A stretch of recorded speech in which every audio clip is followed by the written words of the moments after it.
都幫唔到前線手足擋一粒子彈，好無助，好內疚，有時甚至會懷疑自己有冇資格叫手足呢兩個字。安逸嘅台灣生活係幾咁令人不安啊！喺度借個機會多謝台灣人，謝謝台灣人。喺台灣近半年，每次同人講我係香港人，都會收到一句香港加油。意志勇敢人，謝謝。讚啊！香港加油！香港加油！香港加油！香港人加油！台灣人加油！高雄人加油！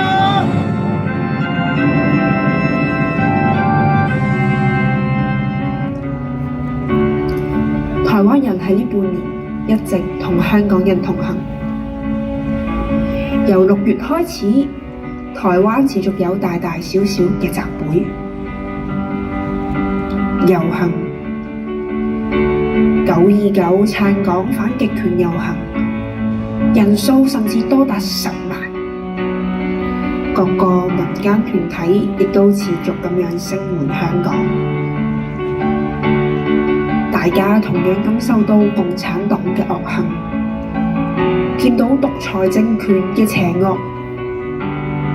雖然我哋唔喺同一塊土地上面，但係受到同樣性質嘅壓迫。有人話台灣利用今次香港嘅議題炒作，係咪喺香港人嘅傷口上面撒鹽？可能係嘅，但係香港人請千祈唔好介意。呢一個都係化作對抗極權嘅力量。如果可以咁樣幫到台灣，請狠狠咁樣喺我哋嘅傷口大力將啲鹽壓落去。雖然東突、蒙古、吐蕃、台灣、香港呢幾個地方遇到打壓嘅方式唔同，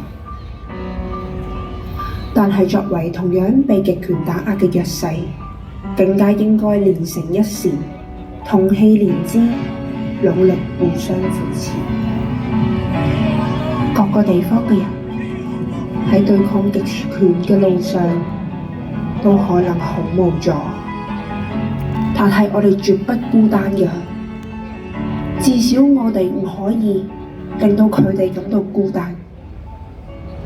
當我望向身後嘅時候，好多台灣人為我哋扶持。同樣地，當其他人吶喊求救，我哋亦都要盡力咁樣呼喊。我哋就喺呢一度。台灣係一個主權國家，每一次總統選舉都係行使緊自己嘅主權。共產黨再大力咁樣打壓、干擾，都無礙呢一個事實。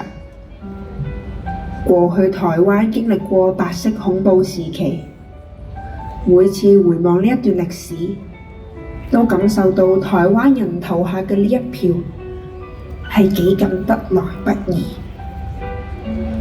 台灣人呢一張選票背後有幾多血同淚？呢一份主權有幾咁難能可貴？願今日自由嘅台灣係明日嘅香港，願香港將來都有行使自己主權嘅一日。